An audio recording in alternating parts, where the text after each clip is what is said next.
Welcome to Magic Hour. I am Paul Chappell, your critic supreme, also known as Dave Chappelle in another multiverse, though not as funny in either multiverse, but that's neither here or there. I actually watched this movie on opening night, and it's been a week later, and I'm finally getting around to reviewing it. Primarily because I did not enjoy this movie. And I was very, very disappointed in myself. And I had to wonder why all week. My whole life it seemingly is dedicated to Marvel. So I was crushed that I didn't like this movie more. But there were so many problems, and we'll get to the thesis of my argument. A lot of what I'm going to say in this review is true about a lot of movies involving magic. The first barrier to this, enjoying this movie, if you're not a big Marvel fan, is the fact that you actually have to watch WandaVision. Now, that's not out of the ordinary that you have to watch a lot of movies and get caught up to know what's going on with these Marvel movies because it's a self-contained universe. It's something like 20-something movies. The problem with this movie is that you have to actually watch a television show that requires a subscription to Disney Plus, and you actually have to watch, I don't know what it was, 8 or 10 episodes from WandaVision itself. So it takes a lot of time and commitment and some money to be able to understand what's going on in this film. Primarily what's going on with Wanda Maximoff, Scarlet Witch, and her obsession with her children. The children that were fake in WandaVision. That little detail drives the whole plot. Let me just go ahead and warn you from here on out, there will be more spoilers like this. So if you haven't seen the movie, you don't want me to spoil, go ahead and go see it. I'm going to go ahead and up front and tell you I did not enjoy it, and that I'm going to give it like a rating of 1, but I'm going to tell you why, primarily with 4 points. And I've already covered the first one. Second one is that Wanda's motivation doesn't make sense. Like I said, the children that she's pining for in this movie were not real in the first place. Okay? And she has magic. Why didn't she just bring them back? Okay, I'll get to that later. Here's the other point of contention I have with her and her children. She's not barren. Now, some people have drawn some parallels to her and Daenerys Targaryen going crazy. The difference here is that, yes, we did have a whole series that explained her descent into madness, whereas with Game of Thrones, Daenerys went crazy in like 3 episodes. So we didn't have that problem here. But unlike Daenerys Targaryen, Wanda Maximoff's lady parts are still working, so I don't know, why don't she just have sex or something? There is a thing called sex. It does happen in the Marvel Universe. We've seen it with Iron Man particularly. We saw it in that Eternals movie. Doesn't happen often, but it does happen. We know sex exists. So she should be able to have some children. I don't understand her obsession with these children that she made out of thin air. It doesn't make a whole lot of sense. And the link she goes to getting these children back, because her plan, and here we again go into the spoiling a little bit of the plot.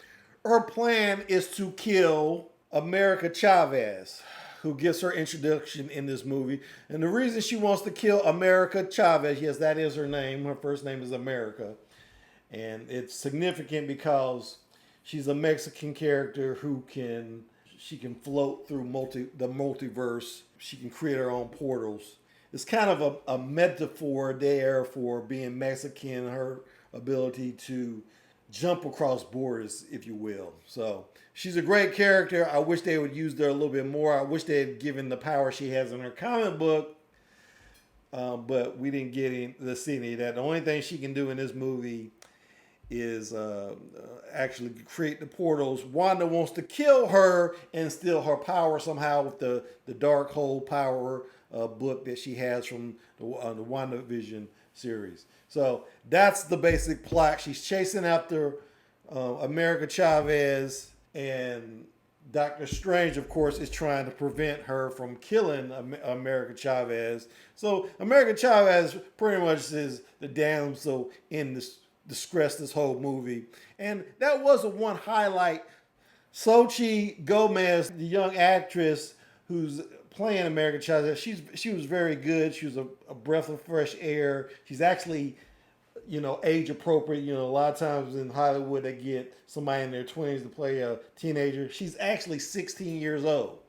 So I was just shocked to find that out. Much like Tom Holland being age appropriate for Spider-Man. Okay, but let's move on a little bit. The biggest problem I have with this movie is that I was supposed to be impressed by that Illuminati scene. In one of the realities, a parallel of reality, there's a group made up of, I think it was Mr. Fantastic, Professor Xavier, Baron Mordo, Captain Carter, which we saw in the What If scenario cartoon, if you remember back not too long ago. They had that whole What If series. Lashana Lynch returns as Captain Marvel, which has surprised a lot of people because she's just, the friend of Captain Marvel in the first movie. In this movie, she's actually Captain Marvel herself. So that's in this parallel universe. I kind of actually like that they kind of play around with the casting a little bit. They also brought back Anson Mount as Black Bolt. So I liked all those elements. But it was obviously fan service because the whole scene with the Illuminati went nowhere. Wanda proceeds to kill all of them within seconds. I mean, they pose no threat to her whatsoever. I thought it was a huge waste of time. I was super disappointed. They even killed Professor X, for God's sake. Played, of course, by Patrick Stewart. So I was kind of disappointed in that scene. It didn't make a whole lot of sense that they would introduce the Illuminati as they did, only to have them killed pointlessly and gruesomely by Scarlet Witch. And it begs the question, does she really need to kill all these people just to get her kids back? It doesn't make a whole lot of sense. My fourth point brings me back to the thesis of this video, and it is this. The problem with magic is that it is both very powerful and very limiting at the same time. I posit these three questions. One, that can create children out of thin air, but not bring those children back. Why? It doesn't make much sense. Wanda can create whole new realities, but she can't jump through multiverses. Why? We saw it in WandaVision. Why does she need America Chavez to be able to do this? Even Doctor Strange was able to go into the multiverse, as we saw in the Spider-Man films. And Scarlet Witch is very powerful. She's more powerful than even Doctor Strange. So why can't she do this herself? It doesn't make any sense. My third question is, Wanda can literally morph someone's mouth closed and turn Mr. Fantastic into spaghetti. Why didn't she do this to literally every enemy she encounters throughout the movie? The problem with magic is that it is very powerful and very limiting. We see this in every movie involving magic. This is very prominent in the Harry Potter series of movies. If you think back to the third movie, Prisoner of Azkaban, I mean, that's the big complaint is that they use this little device called time turners to go back in time to save Sirius Black. And the question becomes, from that moment forward, why don't they just use time turners to correct every problem that they have in the Harry Potter series? It doesn't make any sense. And that's the main problem with this film.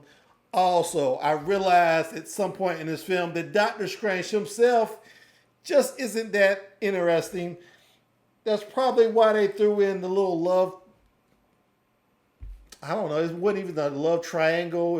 It was just basically Doctor Strange pining for Rachel McAdams, who plays Dr. Christine Palmer in the movie. She gets married at the beginning, but I just hated all the pointless fan service. It's like Marvel was saying, every movie now needs a bunch of cameos to get people excited. Yeah, I know y'all own 20th Century Fox, and you need to, flex that muscle now. You're gonna bring back the Fantastic Four. I get it. I get why you would want to show Reed Richards and Professor X and all these other characters that have been in the split part of the Marvel movies that 20th Century Fox has. I understand all that, but it still feels kind of exploitative to me, and it just didn't satisfy in any way because, like I said, their appearance was, in the end, very pointless,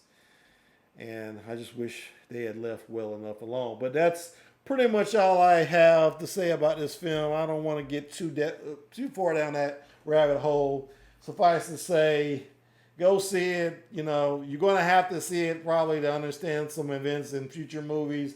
I'm sure the Illuminati will be back. So go ahead and see it, but just know that the internal logic of this film doesn't make a whole lot of sense.